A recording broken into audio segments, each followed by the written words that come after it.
नमस्कार, मैं doctor Ravinder Kaur Amarjeet fertility centre से आज आपको फर्टिलिटी के बारे में बताऊंगी। यानी कि आपको अपनी फर्टिलिटी के बारे में क्या-क्या या किन-किन चीज़ों का पता होना चाहिए, जिसको हम फर्टिलिटी अवेयरनेस भी कहते हैं।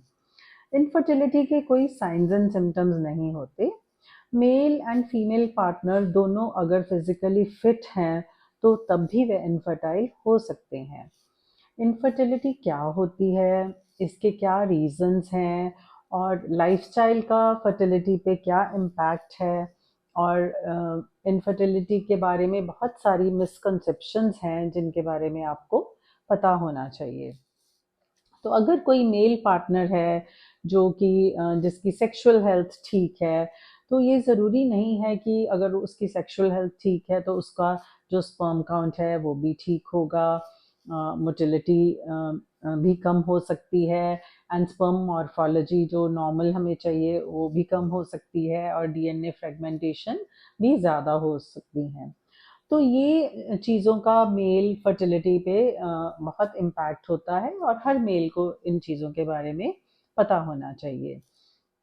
जब फीमेल पार्टनर या लड़की की उम्र कम होती है तो हम उसकी फर्टिलिटी के बारे में ओवर कॉन्फिडेंट होते हैं। लेकिन ये ज़रूरी नहीं है कि अगर आपकी उम्र कम है तो आपका एएमएच अच्छा ही होगा।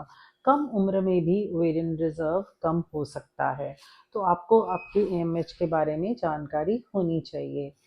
आजकल एक्सेस ऑफ फर्टिलाइजर्स की वजह से, पेस्टिसाइड्स की वजह से, प्लास्टिक की वजह से, then lifestyle, lack of exercise and obesity की वजह से देखा गया है कि कम उम्र में ही फीमेल्स की फर्टिलिटी जो है वो डिक्लाइन हो रही है।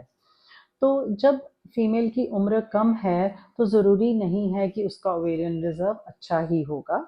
सो हर लड़की को अपने एएमएच के बारे में पता होना चाहिए, क्योंकि कम उम्र में भी एएमएच जो है वो कम हो सकता है। एएमएच एक हार्मोन होता है फीमेल की बॉडी में, जो आपका हमें आपका एग काउंट के बारे में बताता है, यानी कि अंडेदानी में और कितने एग्स हैं। फीमेल पार्टनर हेल्दी हो सकती है, उसके मेंस्ट्रुअल साइकिल रेगुलर हो सकते हैं, फिर भी उसकी ट्यूब्स में इन्फेक्शन की वजह से ब्लॉकेज हो सकती है।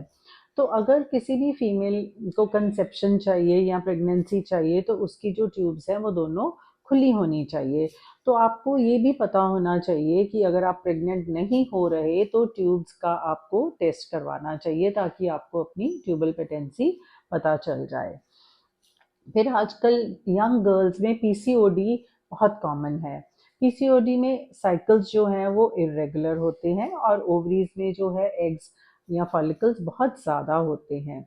और पीसीओडी के बारे में एक बहुत मिसकंसेप्शन है कि पीसीओडी फीमेल्स या गर्ल्स प्रेग्नेंट नहीं हो सकती। ये बिल्कुल गलत है। इनको अगर हम थोड़ा लाइफस्टाइल मॉडिफिकेशंस बताएं और थोड़ी दवाइयाँ और इंजेक्शंस देके अगर इन पेशेंट्स में एग्स बनाए जाएं तो ये इनमें प्रेगनेंसी हो जाती है। और बहुत थोड़े से पीसीओडी पेशेंट्स हैं जिनमें हमें आईवीएफ करने की ज़रूरत पड़ती है। तो हर मेल को पता होना चाहिए उसके स्पर्म काउंट का, स्पर्म्स की मोटिलिटी का और मॉर्फोलॉजी का। और हर यंग गर्ल को अपनी एएमएच के बारे में पता होना चाहिए।